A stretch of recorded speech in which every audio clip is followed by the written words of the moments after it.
हमें हमारी हीरोइन की पास्ट लाइफ दिखाई जाती है। जब उसके फादर और ब्रदर की डेथ हो गई थी तो वहाँ उनके फ्यूनरल पे बैठी हुई थी, लेकिन तभी वहाँ पे उसके रिश्तेदारों के लड़ने की आवाज आ रही थी। क्या तुम मजाक कर रहे हो? हम उनको क्यों लेंगे, और या उसको ऑर्फनेज भेज दो या फिर उसको मरने के लिए छोड़ दो।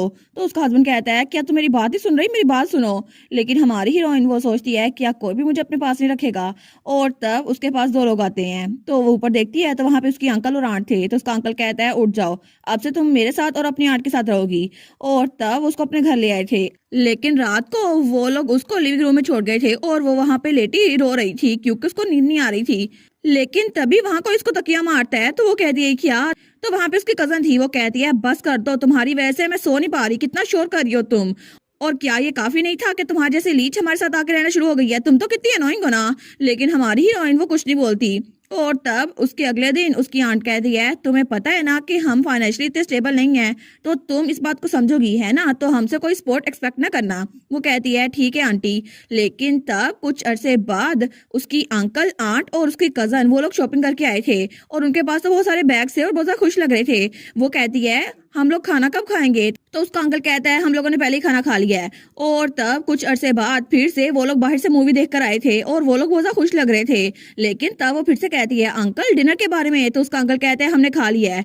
तो हमारी हीरोइन वो कहती है क्या, लेकिन तब वो लोग अपने कमरे में बंद हो गए थे और हमारी हीरोइन भाई खड़ी रह गई थी।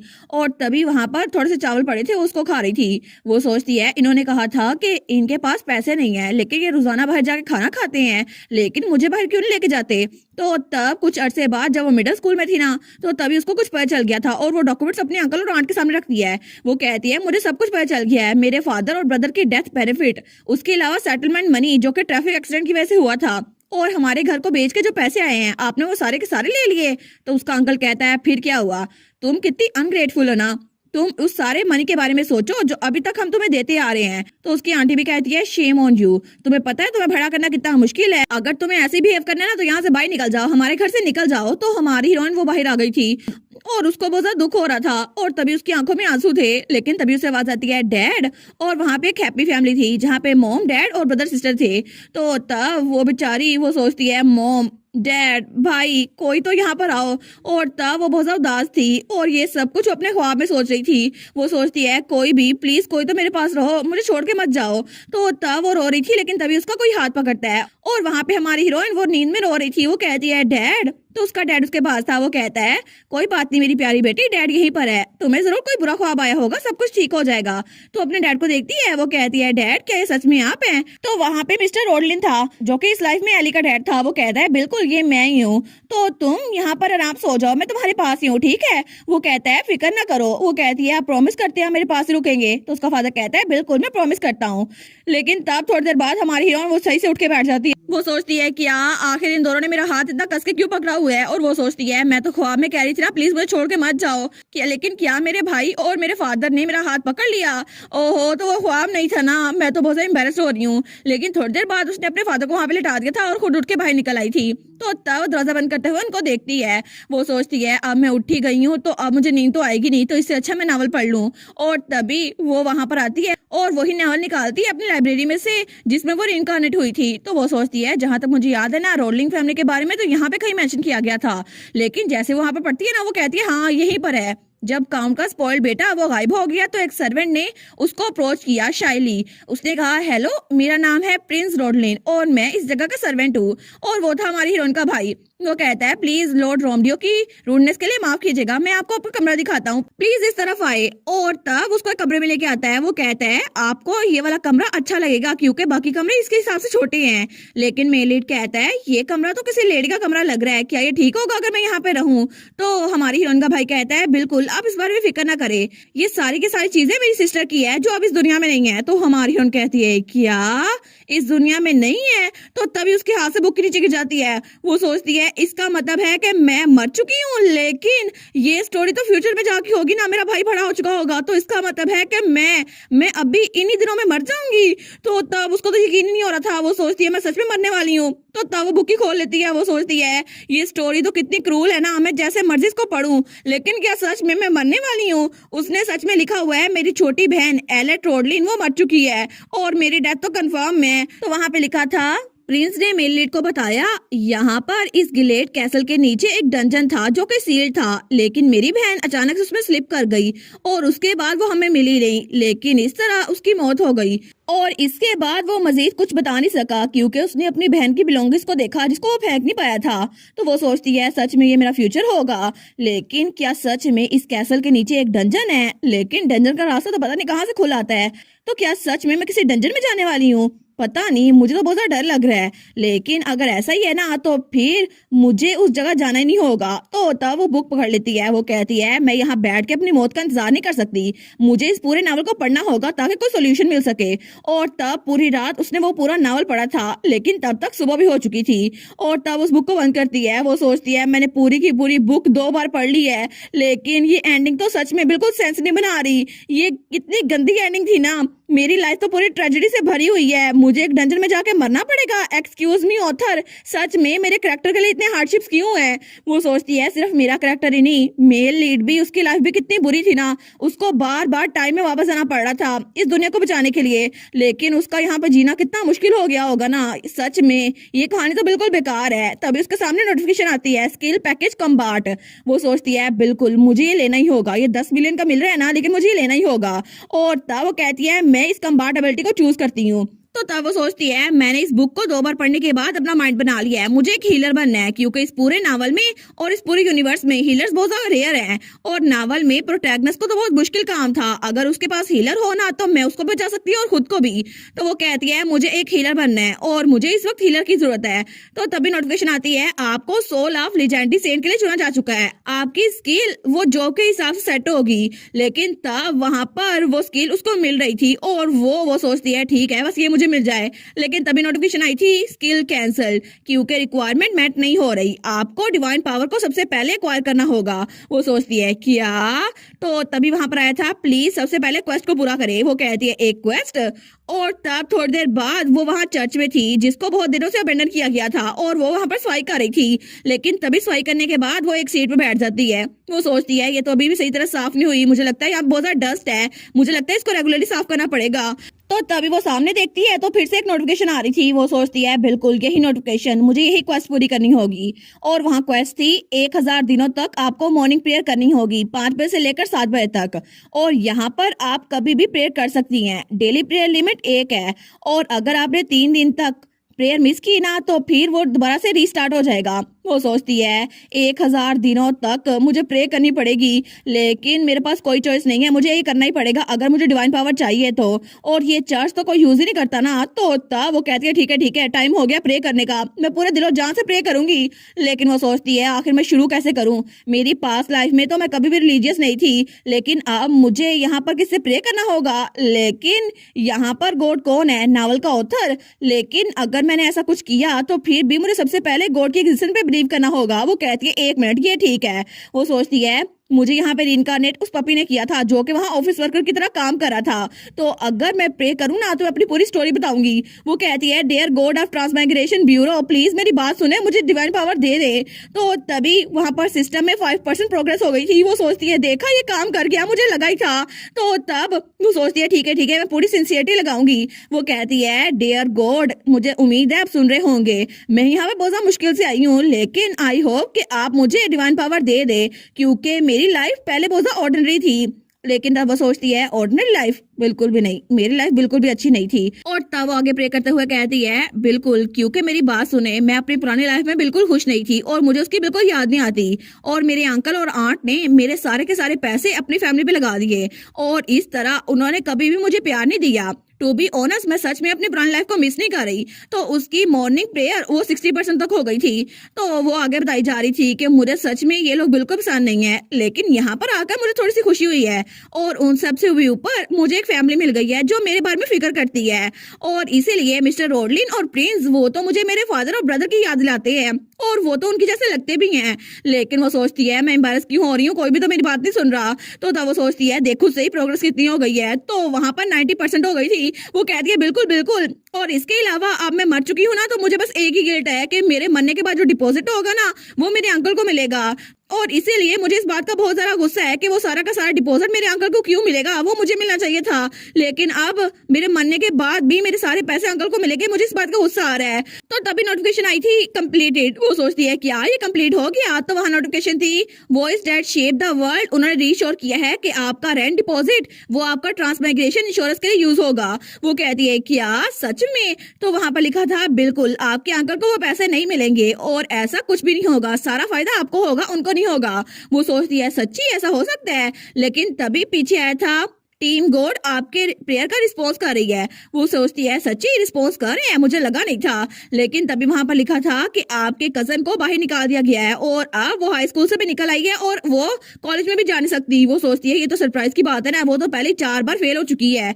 लेकिन तब आगे लिखा हुआ था आपकी आंटी ने कुछ चीजों में इन्वेस्टमेंट की और साथ के लोगों से भी पैसे लिए थे, लेकिन वो स्कैम निकला और अब सब लोग आपकी आंटी के पीछे पड़े हुए हैं। वो सोचती है मुझे लगा ही था कि ये सब कुछ होगा। लेकिन तभी आगे लिखा था आपके अंकल, उन्होंने भी लोगों को बहुत ज्यादा स्कैम किया था और इसी वजह से वो फ्रॉड की वजह से पकड़े जा चुके हैं और उनके पास बिल्कुल भी पैसे नहीं बचे। वो कहती है थैंक यू मुझे बताने के लिए। वो सोचती है पता नहीं अब तो मैं मर चुकी हूँ, लेकिन ये सब कुछ सुन के भी मुझे अच्छा लग रहा है कि मेरे मरने के बाद ये सारे पैसे उनको नहीं मिले। लेकिन तभी नोटिफिकेशन आई थी voice that shape the world आपके इर्द गिर्द कॉशियस है। वो सोचती है क्यों मेरे इर्द गिर्द की कॉशियस है। लेकिन तभी नोटिफिकेशन आई थी voice that shape the world उसके हिसाब से आपका टाइम वो जल्दी खत्म हो गया था। वो कहती है अच्छा मैंने तो यहाँ आने से पहले खबर सुनी थी ना कि यहाँ पर पूरे मुल्क में बहुत सारा मौतें हो रही हैं और बहुत सारे लोग गायब हो रहे हैं, लेकिन क्या इस सब का ताल्लुक इस गॉड से है? तो तब वहां पर लिखा था voice that shape the world आपसे कुछ कन्फेस करना चाहती है। एक्चुअली हमारे सिस्टम में एक बग था जिसकी वजह से आपकी सोल वो ट्रांसमाइग्रेट हो गई। हालांकि आपको भी मरना नहीं था, लेकिन गलती से ये सब कुछ हो गया। तो वो कहती है क्या गलती से? वो तो स्पीचलेस हो गई थी। वो सोचती है इन्होंने गलती से ये सब कुछ किया। तो वहां पे नोटिफिकेशन आ रही थी ये सारी हमारी गलती थी, हमें माफ कर दे, लेकिन इसी वजह से हमने आपको फुल पैकेज दिया था। वो सोचती है ऐसा लगता है ये लोग तो ऑफिस वर्कर की तरह काम कर रहे हैं। वो कहती है नेवर माइंड, मैं पहले ही मर चुकी हूँ तो क्या फायदा पास्ट लाइफ में वापस आने का, या फिर आपने जो बग क्रिएट किया था उसके बदले में मुझे 1000 दिन की कंपनसेशन दे रहे हैं ना। लेकिन नोटिफिकेशन आई थी आपको ये तो करना ही पड़ेगा ना। तो वो सोचती है देखा मुझे लगता है मैं कुछ ज्यादा ही मांग रही थी, उन्होंने मेरी जान ले ली फिर भी। तो तभी वहां पर आया था उन्होंने एक डिसीजन बनाया है गॉड के हिसाब से आपको स्ट्रॉन्ग बनना होगा तो आपको उनसे प्रे करना होगा। वो कहती है हाँ हाँ बिल्कुल। लेकिन तभी वहां पर आया था अगर आप उनकी ऑफर एक्सेप्ट करें तो आपको कुछ बख्श दिया जाएगा। तो हमारी हिरन कहती है सच्ची? फिर तो आई गेस मैं इसको एक्सेप्ट करती हूँ। लेकिन तभी नोटिफिकेशन आई थी अब आप उनकी पहली फॉलोअर बन चुकी हैं। वो कहती है फॉलोअर? लेकिन तभी उसके ऊपर रोशनी आ रही थी। वो कहती है 1 मिनट, इसका मतलब है कि मैंने इस दुनिया में पहला रिलीजन स्टार्ट कर दिया है, तो यहाँ पे मैं पहली फॉलोअर हूँ। लेकिन वहां पर तो बहुत सारे पावर्स मिल रही थी उसको। वो कहती है ये तो कुछ ज्यादा फास्ट हो रहा है, इसका मतलब है कि मैंने पहला रिलीजन बनाया और मैं पहली फॉलोअर हूँ। लेकिन तभी उसके सामने बिल्कुल एक न्यू नोटिफिकेशन आई थी आपके पास एक स्किल आ गई है जिसका लेवल 10 तक है और अब आपके पास डिवाइन पावर वो भी थोड़ी सी अनलॉक हो गई है और जब तक आप 1000 प्रेयर्स पूरी करती हैं तो ये डिवाइन पावर फुल हो जाएगी। तो वो सोचती है ये तो कितना इनक्रेडिबल है ना, मतलब मैं 1000 दिन के कंप्लीट होने से पहले भी अभी भी अपनी डिवाइन पावर थोड़ी थोड़ी करके यूज कर सकती हूँ। लेकिन तभी वहां पे नोटिफिकेशन आ गई थी पूरे के पूरे ऑफिस ब्यूरो में वहां पे बिल्कुल कंफ्यूजन हो गई है क्योंकि आपने एक नया रिलीजन स्टार्ट कर दिया है। तो वो सोचती है चाहे कुछ भी हो जाए मुझे कोई आइडिया नहीं है, लेकिन मुझे आप पे ट्रस्ट है लॉर्ड वॉइस क्योंकि मेरे पास पावर्स आ गई है ना और मैं तो एक फेथफुल बिलीवर बन के रहूंगी। लेकिन तभी दूसरी तरफ हमें काउंटर्स का कमरा दिखाया जाता है जहाँ पे वो हमारी हीरोइन का बनाया हुआ ब्यूटी प्रोडक्ट लगा रही थी। वो सोचती है मेरी स्किन तो बहुत ज्यादा ग्रेट लग रही है ना, और वो थी काउंटेस सैंड्रा गिलेट। तो तब वो उस प्रोडक्ट को देखती है। वो सोचती है ये पोशन उस अल्केमिस्ट ने बनाया था ना, ये तो कितना इफेक्टिव है ना। मुझे लगा था कि ये बिल्कुल काम नहीं करेगा क्योंकि उसने मेरे बेटे के लिए जो स्वॉर्डमैनशिप में इंप्रूव होने के लिए पोशन बनाए थे ना वो काम नहीं कर रहे थे, और मुझे लगा था वो झूठ बोल रहा है कि वो गोल्डन टावर में काम करता था। लेकिन सच में अगर वो पहले ये बना सकता था मुझे पहले ऑफर क्यों नहीं किया। तो तब उसके साथ उसकी बेटी बैठती, वो कहती है मदर क्या मैं आपको एक हैंड मीटर दूं, और वैसे भी आप तो मेरी हर एक बात को मिस कर रही हैं, आपने मेरी बात सुनी नहीं। और वो थी बियांका गिलेट जो कि काउंट गिलेट की बेटी थी।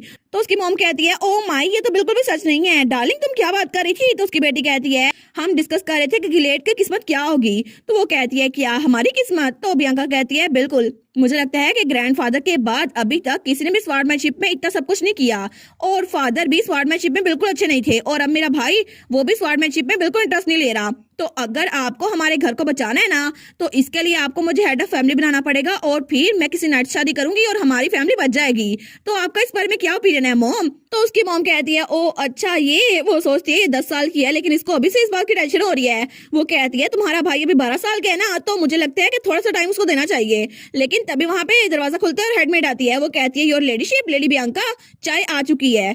तो तभी काउंटेस कहती है लेकिन बियांका मैंने सुना था कि तुमने अपने एक और प्लेमेट को आज सुबह भेज दिया है, पता नहीं तुमने कितने दोस्तों को मना कर दिया है, तुम्हें पता भी है कि तुम किसी को पसंद नहीं करती।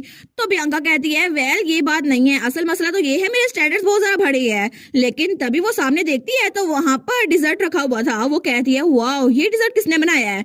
तो हेडमेड कहती है ये एप्पल सूप है जो कि मिस्टर रोलिन की बेटी ने बनाया है और वो तो हर चीज में बहुत ज्यादा टैलेंटेड है और आज सुबह उसने तो बहुत ज्यादा मेहनत की थी। लेकिन तब बियांका और उसकी मॉम दोनों उस सूप को पीती हैं। वो कहती है वाओ ये तो बहुत ज्यादा टेस्टी है, बिल्कुल हमारे टेस्ट के हिसाब से। लेकिन तभी काउंटेस कहती है ये तो अल्केमिस्ट की बेटी ने बनाया है ना, मैं तो सेटिस्फाई हूँ क्योंकि ब्यूटी पोशन भी बहुत ज्यादा जबरदस्त थे और उसकी बेटी ने भी मुझे बहुत ज्यादा प्लीज किया है, तो उसको आज स्नैक दे देना किचन में से। लेकिन बियांका कहती है एक मिनट, आपने कहा ब्यूटी पोशन? तो उसकी माँ कहती है बिल्कुल। तो काउंटेस कहती है हाँ बिल्कुल माय डियर, मुझे लगा था कि पोशन सिर्फ हीलिंग के लिए होंगे लेकिन ये तो कॉस्मेटिक के लिए भी काम आ रहे हैं। तो वो सोचती है सच में लियोनार्ड रोडलिन वो तो एक अल्केमिस्ट है जिसने हर किस्म के पोशन को स्टडी किया हुआ है, लेकिन क्या वो सच में ब्यूटी पोशन भी बना सकता है?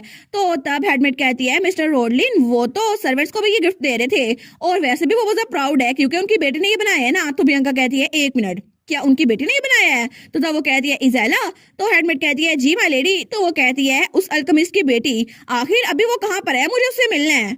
और तब उसी वक्त हमें बाहर का सीन दिखा रहता है जहां गार्डन में हमारी हीरोइन वो टोमेटोज को इकट्ठा कर रही थी। वो सोचती है ये कितने प्रिटी लग रहे हैं ना, मैंने सच में इनको अपनी मेहनत से उगाया है और ये कितने सारे जबरदस्त लग रहे हैं, अच्छा हुआ ना मैंने ये काम कर लिया। तो तब वो टोमेटोज को देखती है। वो सोचती है बड़ी मेहनत की थी मैंने, लेकिन तभी उसके हाथ से वो टोकरी को खींच लेता है। वो कहती है क्या ये कौन है? तो तभी वहां पर एक लड़का खड़ा हुआ था जो कि बियांका का भाई था और काउंट का बेटा था। वो कहता है तुम ऐसे क्या देख रही हो मेरी तरफ? वो सोचती है अरे हाँ इसको तो मैं दूर से भी पहचान सकती हूँ, काले बाल, एक्सपेंसिव क्लोथिंग और इसका चेहरा जो इतना सा मीन है ना, ये जरूर काउंट का स्पॉइल्ड बेटा होगा। वो कहती है लॉर्ड रोमडियो ये बास्केट मेरी थी। वो कहता है अच्छा फिर मैं क्या करूँ? और वो तो स्माइल करता है। वो कहता है ये बिल्कुल परफेक्ट है और तभी उसको वो फेंकने लगता है और वहां पे जो मेड और सर्वेंट काम कर रहे थे ना उन सबके ऊपर फेंकता है। तो सब लोग को वो जाके लगते हैं लेकिन वो सोचते हैं हम क्या करें, हम इनको मना भी नहीं कर सकते। तो काउंट का बेटा लॉर्ड रोमडियो वो तो हंसता है। वो कहता है देखा अब मजा आया ना मुझे। तो हमारी वो सोचती है ये कितना बदतमीज है, लेकिन तब वो बास्केट में देखते हैं। वो कहता है ये तो सारे खत्म हो गए। वो सोचती है इससे अच्छा मैं तुम्हारे मुंह पर टमाटो फेंक सकती। तो तब वो कहता है ओए प्रिंस की बहन इधर आओ मेरे पास, जरा और टमाटोस लेकर आओ और जरा जल्दी करो। तो वो बेचारी वो सोचती है मैं और कर भी क्या सकती हूँ, तो उसको टमाटर देती है उसके हाथ में। लेकिन तब वो सारे के सारे मेड और सर्वेंट पे फिर से फेंकी जा रहा था। वो कहता है कितना मजा आ रहा है ना। तो तब वो कहता है जरा जल्दी दो ना, और तुम क्या करने की कोशिश कर रही हो? लेकिन तभी उसने उसके हाथ में जो टमाटो दिया था ना वो तो गला सड़ा हुआ था और उसके अंदर से बहुत सारे वर्म्स भी बाहर निकल रहे थे। लेकिन तभी वो उस टमाटो को नीचे फेंक देता है। वो कहता है आखिर ये क्या है? तो हमारी हन कहती है ओ माई मुझे लगता है जल्दी जल्दी में मैंने गलती से आपको कुछ और दे दिया। लेकिन वो सोचती है अच्छा हुआ ना, खाने के साथ खेलना नहीं चाहिए, लेकिन आई गैस अब मुझे इसको कंसोल भी करना पड़ेगा। तो तब वो कहती है आप अपने हाथ इधर रखे मैं इसको साफ कर देती हूँ। वो कहता है यू ये कितना गंदा था ना। लेकिन हमारी हीरोइन वो कहती है कि साफ हो गया। तो क्या आप फिर से टमाटो फेंकना चाहेंगे? वो कहता है बिल्कुल नहीं मैं नहीं चाहता। और तब वहां से भागते हुए कहता है अगर तुमने इस बारे में किसी को बताया ना तो तुम बहुत बड़े मसले में फंस जाओगी। तो तभी नोटिफिकेशन आई थी was that shape the world. उनको लगता है कि ये विलन सच में बहुत ज्यादा बुरा है थी छोटी सी एज पे भी। तो हमारी कहती है मैं एग्री करती हूँ। लेकिन तब वहां से जा रही थी। वो सोचती है मुझे किचन का काम भी खत्म करना चाहिए। तो तभी वहां पे इसको कोई बुलाता है ओए एलेट रोडलिन। तो वो पीछे मुड़ के देखती है तो वहां पे नेली थी। तो नेली तो बड़े गुस्से में लग रही थी। तो तब हमारी कहती है तुम्हें क्या हुआ? नेली कहती है मैंने तुम्हें देखा, आखिर तुम लॉर्ड रोमडियो के साथ इतनी टची क्यों हो रही थी? तो हमारी कहती है नेली क्या हुआ है, क्या तुम यहाँ मुझसे लड़ने के लिए आई हो? तो नेली कहती है बकवास बंद करो, क्या तुमने उनसे बात की? आखिर तुम्हारी हिम्मत कैसे हुई? पहले भी तुम काम करने का प्रिटेंड कर रही थी और आखिर क्या वजह थी कि लॉर्ड रोमडियो मुझसे बात किए बगैर मेरे पास से गुजर गए? वो सोचती है देखो सही ऐसे बात कर रही है जैसे कि मेरी मालिक है। वो कहती है मैं तुम्हें तो नहीं बता रही। लेकिन तब नेली वो उसको तो बड़ा गुस्सा आ रहा था। वो कहती है तुम बदतमीज। तो तब वो हमारी हीरोइन को कॉलर से पकड़ लेती है। वो कहती है तुम्हें अपनी औकात पता होनी चाहिए। तो तभी नोटिफिकेशन आई थी voice that shape the world आपकी हेल्प नहीं कर सकता। लेकिन वो नेली को घूर रहा है। तो हमारी हीरोइन भी उसको घूर के देखी जा रही थी। तो नेली कहती है मुझे पता था जब तुमने चाय सर्व करने के लिए वॉलंटियर किया तभी तुम कुछ प्लान करी थी। अब तुम लॉर्ड रोमडियो के पीछे हो है ना? इस बारे में सोचना भी मत। अगली तो हमारी ओर सोचती है मुझे लगा ही था कि ऐसा कुछ है, ये उसको पसंद करती है या फिर कुछ और। लेकिन नोटिफिकेशन आई थी वो स्टार्ट शेप दी वर्ल्ड, वो उनको घूर के देखी जा रहे हैं। लेकिन तभी हमारी हीरोइन पीछे देखती है तो वहां पे काउंटस और उसकी बेटी आ रही थी। तो तब वहां नोटिफिकेशन आई थी, ऐसा लगता है कि आप पूरी सिचुएशन को फ्लिप ओवर कर सकती हैं, तो हम आपको देख रहे हैं। तो हमारी हीरोइन स्माइल करती है, वो सोचती है कितनी इत्तेफाक की बात है ना। तो नेली वो कहती है मेरी तरफ देखो, वहां पे क्या देख रही हो, मैंने तुम्हें जो पूछा है ना मुझे वो बताओ, और उसको बार बार झटके दे रही थी। लेकिन हमारी हीरोइन वो कहती है सॉरी नेली, लेकिन अभी तुमने क्या कहा, क्या तुम लॉर्ड रोमियो को सेड्यूस करने वाली थी और एक नोबल बनने वाली थी, लेकिन तुम्हें नहीं लगता ये कुछ ज्यादा हो जाएगा। तो नेली कहती है एग्जैक्टली मैं यही करने वाली थी, तुम्हें समझ आ गया डमी। तो हमारी हीरोइन कहती है लेकिन नेली तुम्हें नहीं लगता ये कुछ ज्यादा हो जाएगा, वो एक नोबल है, तुम एक कॉमनर हो। तो वहां पे बियांका भी उनको देख रही थी। तो नेली कहती है किसको फर्क पड़ता है, काउंटस भी पहले कॉमनर हुआ करती थी, और किसने कहा कि मैं उसके फुटस्टेप पे नहीं चल सकती। लेकिन काउंटस उसको तो बड़ा गुस्सा आता है। तो हमारी सोचती है देखा ये काम कर गया। वो कहती है क्या सच में तुम्हें ये किसने बताया कि काउंटस एक कॉमनर थी। तो नेली वो तो चिल्ला कहती है मेरी मॉम ने बताया था, और किसने बताया होगा। लेकिन पीछे से काउंटस वो तो बिल्कुल ब्लैक ओरा में थी। वो कहती है सच में तुम्हारा मेरे बारे में ये ओपिनियन है डियर। लेकिन नेली वो तो हमारी उनको छोड़ देती है। वो कहती है क्या काउंटस, मुझे पता नहीं था आप यहाँ पर हैं। तो काउंटस कहती है तुम्हें सच में लगता है काउंटस बनना इतना इजी है, और मैं एक कॉमनर थी फिर भी काउंटस बन गई। ऐसा लगता है कि बच्चों को कुछ चीजें बहुत ज्यादा अजीब सिखाई जाती हैं, और वैसे भी तुम तो एक बच्ची हो, तुम्हें मैं सजा नहीं दे सकती। लेकिन तब उसको घूर के देखती है, कहती है तुम्हारी माँ को सजा मिल सकती है ना। तो तब वो चिल्ला कहती है इन दोनों को यहाँ से बाहर निकाल दो, इस लड़की को और इसकी माँ को, मुझे अभी के अभी ये कैसल से बाहर चाहिए। तो तब नेली वो कहती है माय लेडी मेरा ये मतलब नहीं था, लेकिन गार्ड्स को धकेल के वहां से लेके जा रहे थे, वो चिल्लाई जा रही थी माय लेडी। लेकिन तभी नोटिफिकेशन आती है आइस ओवरसीज आल कियोस, वो आपको देखकर बड़ी खुश हुई है। लेकिन तभी हमारी हीरोइन वो भी हंसने लग जाती है। वो सोचती है मिशन क्लियर हुआ। तो तब काउंटस कहती है ये वर्थलेस फूल्स। तो बियांका कहती है मदर ब्राइट साइड पे भी देखे ना, हेडमेड बहुत ज्यादा नोटोरियस थी और एम्बेजलमेंट कर रही थी, लेकिन अच्छा हुआ ना हमने उनको बाहर निकाल दिया और हमारे पास एक मौका था। और वो हमारी हीरोइन को देखकर स्माइल करती है। तो हमारी हीरोइन सोचती है कि यार ये मेरी तरफ क्यों घूरी जा रही है, मुझे लगता है इससे पहले ही मुझे ब्लेम करना शुरू कर देना, मैं यहाँ से निकलती हूँ। वो कहती है अगर आप मुझे एक्सक्यूज करें ना तो मैं किचन में जाऊंगी माय लेडी। लेकिन तभी बियांका उसको रोकती है। वो कहती है एक मिनट रुको। वो कहती है मदर अगर आपकी परमिशन हो तो मैं इस लड़की एलेट रोडलिन को अपनी प्लेमेट बनाना चाहती हूँ। और तब स्माइल करती है। तो हमारी हीरोइन कहती है क्या, तो वो उसके सामने जा खड़ी हो गई थी। लेकिन तब वो हमारी हीरोइन को देखकर स्माइल किए जा रही थी, जैसे वो सच में उसको अपनी दोस्त बना के रहेगी। और तब हमें हमारी हीरोइन बताती है कि पूरे सर्वेंट्स में एक रूमर बहुत ज्यादा फैली हुई थी, वो ये कि लेडी बियांका वो अपने प्लेमेट को बहुत ज्यादा मुश्किल टास्क देती है, और वो उसको बड़ी मुश्किल से चुनती है, क्योंकि लेडी बियांका उनको अपने साथ खेलने के लिए जो भी चाहिए ना वो उनको 3 दिनों में रुला के बाहर फेंक देती हैं। लेकिन लेडी बियांका उनका तो टेरर फैला हुआ था, और सर्वेंट्स भी उनसे डरते थे, और शायद उन्होंने काउंट की आदत ले ली थी दूसरों को बुली करने की। लेकिन असल में सच ये था कि लेडी बियांका को अपना दोस्त खुद चुनना था। तो तब वहां पर देखती है, वो सोचती है अभी तक एलेट रोडलिन आई नहीं, और वो सच में चाहती थी कि उसको कोई दोस्त बन जाए। वो सोचती है पता नहीं वो कुछ दिनों में भाग ना जाए, कम ऑन मैं खुद तो पढ़ सकती हूँ ना, लेकिन मुझे दोस्त के साथ खेलने के लिए कोई चाहिए। तो तब वो सोचती है पता नहीं वो कैसी होगी। वैसे भी मुझे लगता है कि अगर हस्बैंड चुनने के लिए किसी को बहुत ज्यादा सोचना पड़ता है ना, तो फ्रेंड चुनने के लिए भी बहुत ज्यादा सोचना चाहिए। मैं चाहती हूँ वो मेरी जितनी स्मार्ट हो, उसकी अच्छी पर्सनैलिटी हो, और हमारे सिमिलर इंटरेस्ट हो। तो तब वो सोचती है एलेट रोडलिन उसने वेजिटेबल गार्डन में जो भी किया ना मेरी एक्सपेक्टेशन से बढ़कर था, और उसने तो हेडमेड और उसकी बेटी को बाहर निकलवा दिया, और उसके चेहरे पे कितना इनोसेंट लुक था ना, लेकिन सच में वो मेरी दोस्त बनने के काबिल है। तो तभी दरवाजे पे दस्तक होती है।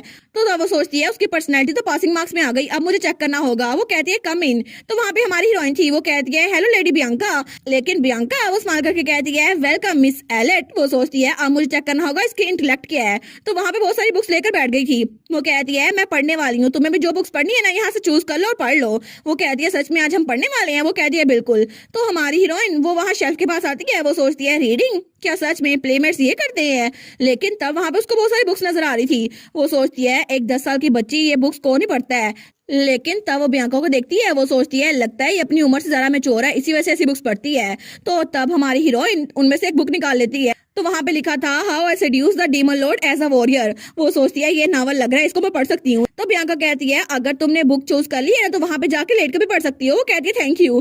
तो थोड़ी देर बाद हमारी हीरोइन वो सामने वाले सोफे पे लेट के पढ़ने लग गई थी, लेकिन तब उस बुक को पढ़ी जा रही थी। तो तब वो कहती है I am sorry my lady, क्या मैं बुक चेंज कर सकती हूँ। तो बियांका कहती है हाँ हाँ बिल्कुल। लेकिन जब वो शेल्फ के पास जाती है ना तो बियांका उसको देखी जा रही थी। तो तब वो कहती है मिस एलिट। तो हमारी हीरोइन कहती है हाँ क्या हुआ।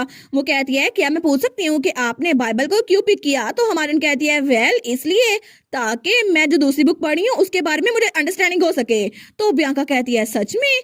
तो हमारी यहाँ सोचती है कल्चर और रिलीजन ये लिबरल आर्ट्स के लिए कॉन्टेक्स्ट रिव्यू करते हैं और मेरे पास चाहे जितनी मर्जी बुक्स हो अगर मुझे इसका नहीं पता तो मैं समझ नहीं पा रही। और वैसे भी how I seduce the demon lord as a warrior अगर मुझे उसकी कहानी का पता करना है ना तो मुझे यहाँ के रिलीजन के बारे में पता करना होगा।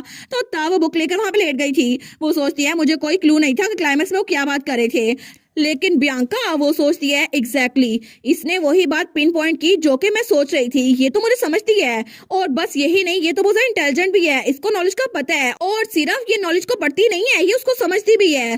तो तब वो सोचती है अभी थोड़ी देर पहले एक सेकंड के लिए मेरा दिल फ्लटर्ड हुआ था। मे बी शायद यही हो जो मेरी दोस्त बन सकती है।